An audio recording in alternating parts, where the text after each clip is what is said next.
fans, it's Tim here from Super Mayhem. Oh! And boy howdy, do we have some kind of video for you today. So in this episode of Super Mayhem, I thought we'd go back to the year 2012. More specifically September 5th, where I was reached out by Helen Soteriou. Sorry that I butchered your name there. But she was at the time a Bachelor of Honours and a PhD candidate as a psychologist at the Fellow of Royal Society of Medicine. And she was a freelance journalist and screenwriter for film, which was really cool. I wasn't expecting an email from someone of such prestige, but here we are. And Helen reached out to basically ask me some questions about Mario, and even gave me the ability to potentially talk to Shigeru Miyamoto, which was just like, blew my mind. I was just in university, etc, etc. And she asked me a bunch of questions about the site and why I got into Mario in the first place, and so I thought we'd go back and take a look and, well, see what the article said at the end of the day, and maybe get some insight into the world of Mario Mayhem. So with that said, on with the show. So this was actually the article that came out and is still currently live on the BBC. I'll leave a link below. It was called Nintendo's Mascot, From Donkey Kong to Super Mario Lovers, which I promise you is not as sinister as that title implies. But nevertheless, it was a great article and was put out, as we see, a technology reporter by the name of Helen Soteriou. Someone please correct me on that name. Just thought we'd go through, read it just really quickly, and then you can give me your 2 cents below, see what you think about my responses and some of the other cool people that were involved in the article and the project at the time. So this is what Helen writes. Mario isn't your typical type of hero. He clearly doesn't pump iron, he wears overalls rather than a tight-fitting bodysuit, and he's still rocking a 1980s style thick mustache. But the little Italian plumber from Brooklyn is set to be the highlight of his Japanese parents' press conference at the world's biggest video game trade show this week. She's talking about E3 at the time. Nintendo is expected to announce a new Super Mario game for its upcoming Wii U console, as well as provide more details about at least 2 titles featuring the character in its 3DS handheld games machine. The revelations at E3 event Los Angeles will mark the latest evolution of the company's 31-year-old mascot. So, Mario originally started life as Jumpman, a carpenter with a blue shirt and a red overalls, whose girlfriend was kidnapped in the game Donkey Kong. He was renamed Mario by his creator Shigeru Miyamoto ahead of the sequel Donkey Kong Jr.'s launch in the US, which was a rare instance in which he portrayed the villain. So here we can see some early illustrations for the 1980s arcade machines. It was actually released by Nintendo. It's really cool just to see these characters sketched out and then put in the frames to kind of sort out where the sprites will actually fit for anyone that's interested in how computer games work. And we'll move on to the Mario fan art section, because this is where I make an appearance and it's all about me. It's my channel. I can't take that seriously, I'm sorry. Anyway, since Mario has appeared in more than 200 games, including educational titles, sports simulations, and most famously in a series of side-scrolling platformers alongside his brother Luigi. But Mario's influence extends far beyond his video game cartridges, making him an unlikely cultural icon. So Tim Hawks, which was me, or still is me last I checked, I was 24 at the time and I was living in Melbourne, and I set up a website way back in 2006. This is like quite early days really of the internet in terms of animated images, videos. This may seem like an everyday thing now, but really it was sort of the dawn of that time, I guess. And most of the websites, this is why I participated in the article, because most of the websites were more like cold hard facts. And that's great, you know, I love hearing when the new game's out, who's making it, who's the sound guy, who's this, who's that. But Helen here reached out because Mario Mayhem was always, and still remains to this day, dedicated to fun. It's not so much about the statistics of it all, it's more about like, here's a cool picture you can colour in, here's a haircut you can make, here's some tattoos, that sort of thing. So she goes on to say, Mario Mayhem currently receives about 100,000 unique visits a month, which was quite a lot back in those days, with a cross-section of individuals contacting him to pay homage. This is one of my quotes. "I get a lot of younger kids sending me in their Mario drawings and other kinds of art, and then I get older kids and even 30-year-old adults sending in everything from videos to pictures of their tattoos." And I went on then to say, "There are probably a few more guys contacting me than girls, but not by much." And this holds true still to today. Most people, when they think of video games, still there's this weird cliche that it's only boys do this or only kids do this, but Mario again proves that he is literally this cultural icon that is, I think, more recognizable than Mickey Mouse these days, just about. I mean, I don't want to compete with the Disney fans, but I think we can all agree everyone on their gaming journey at some point has heard about Super Mario. This is not a new thing. It's a weird phenomenon that Nintendo has created this really iconic character that everyone can relate to, whether it's in Mario Kart, playing golf, or bowling, or basketball. Mario's kind of done it all, right? So then we move on to the name change. The Australian curator, which is me, I am an Australian, dun, dun, dun, dun, dun, dun. And his visitors aren't the only ones with a Mario obsession, and some take it to a deeper level. This is where she interviews another lad who says, "Except for cartoons, Mario is my only escape from the problems at home." He was known as Mario Brother, a New York-based contemporary artist with a T. Mario Brother says changing his name to Echo's Nintendo protagonist has helped attract attention, giving him a competitive advantage when it comes to winning commissions for magazine fashion shoots and advertising campaigns. So Mario Brother went on to say, "I remember racing home from school every day just to be in Mario for a couple of hours.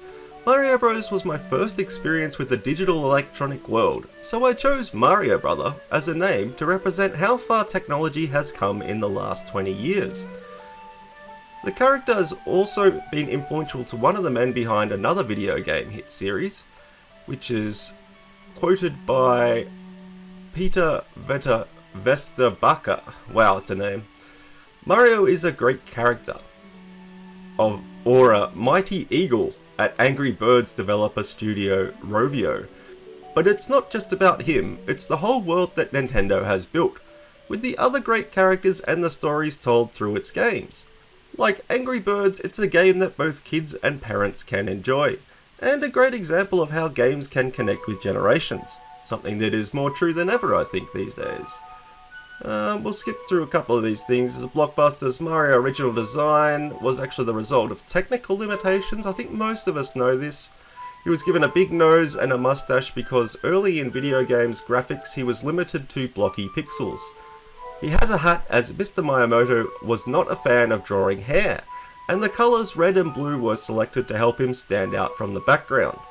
So we've probably all heard that Mario was nearly Popeye, but because of copyrights and names and all that annoying legal stuff, luckily Mario was born, or rather Donkey Kong was born, and that led to there being a protagonist called Jumpman, which is pretty awesome, especially these old sketches here. We can see literally the drawings of the original Donkey Kong, how he's going to look, how the gameplay is going to look, what's Mario going to look like, how are we going to fit it in with the limitations of what we can and can't do in terms of computing, that kind of thing. It's pretty fascinating to see these early works. Obviously Nintendo released a few of them. I'm not sure these days to what degree there has been released, the early days, the sketchbooks, the conversations, but to get any insight is always a blessing because it's just fascinating how people come up with things. And then to take an idea and put it into practice is not easy for anyone, let alone we're talking a long time ago here, that you're able to create such an iconic game that literally changed the world or changed the landscape, and certainly saved video games from at the time being basically dismissed as crap. They were thought of as just nothing more than something for weird nerds in their basement to do when they're home from school or something like that. Anyway, since then, lots of details have been added, obviously, such as the logo, etc, etc.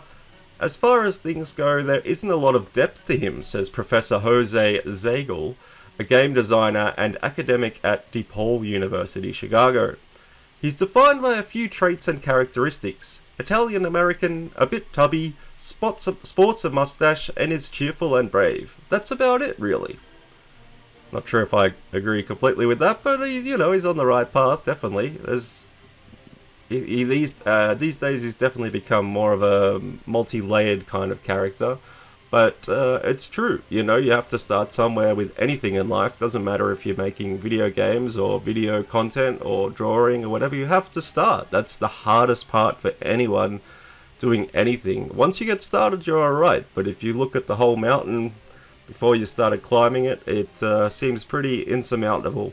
But then when you're kind of halfway, you can look down and see how far you've come. So that's what I take out of Mario personally. I think it's not so much about beating Bowser or getting to the end of it. It's about enjoying that journey as you go along through each level. And each level's a little bit different. Some have spinies, some have Cheep Cheeps, It's kind of a metaphor for life, I think, is the way I look at it.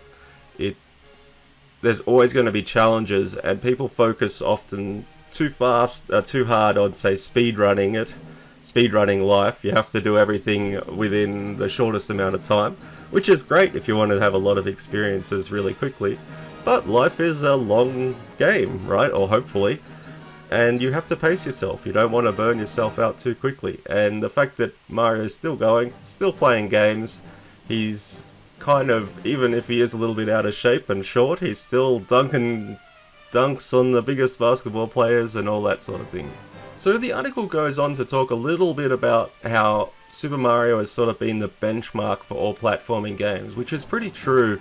I think most people, when they attack a game, whether it's on the Nintendo 64, especially retro games, Mario definitely set the bar, or Nintendo set the bar for this kind of thing.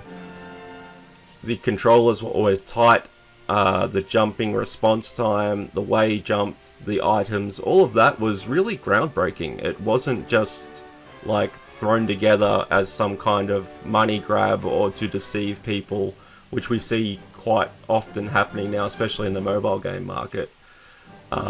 Mario games are always very polished, almost notoriously so, to the point where we have to wait another 10 years for the next game to come out. But we have an economist here, I think, giving a quick, he quotes, a quick back-of-the-envelope calculation comes to around 250 million unit sales, which even with the conservative average price comes to around $10 billion in new game sales, says Mr. Barton. Obviously the series has generated more though through second-hand game sales and licensing, so who knows how much Mario is worth these days. It is certainly a lot, especially with smartphones coming in and the market changing constantly. There was quite a stir up at the time of this writing as to where Mario was going to fit in with the mobile games market. Obviously he's doing quite well as a Mario Kart game. My nephews love playing, and all kinds of cameos in other games as well. He's still very relevant to this day, or the whole franchise. It's more than Mario, And then we come sort of to the moment where I really thought I was lucky to get the last word on this article, actually. I was very flattered considering the people that we're talking to, because one of these questions was going to be posed to Shigeru Miyamoto as well. So it was kind of my opportunity to connect with someone that, has been such a great inspiration, not only in video games, but in the world. His input on life and his mindset is so perfectly captured in games like Zelda and Donkey Kong, and just bringing this joy to the planet. I love it so much. It's so fantastic. So the end of the article goes on to say, but one thing the experts and fans are resolute about is that Mario should keep to his most lucrative activity. Princess saving is what he seems to do most often and most successfully, states the Professor Zagel, and I myself wish that I could ask my hero, Mario in this case, is Princess Peach really worth it? Obviously this was a bit of a cynical comedic comment. Of course Princess Peach is worth it. There's always something that's going to stand out and be worth working on to chase where you want to fit in life, I guess is the best way to put it. Again, coming back to the idea that you have to go through a lot of trials and a lot of work to get through the levels, because they are complicated, especially the earlier games. Anyone that's played Super Mario Bros. 3 has banged their head against the wall more than once, I have no doubt. So Princess Peach is kind of the icing on the cake, more symbolic of the journey you've gone through than an actual girlfriend or wife, or however you want to look at it. That's not to say Princess Peach isn't really cool, and obviously these days she's got way more attention in her own games, in the Mario series. Pauline's come in, Daisy's come in, there's a lot more attention for Mr. Mario, if we will.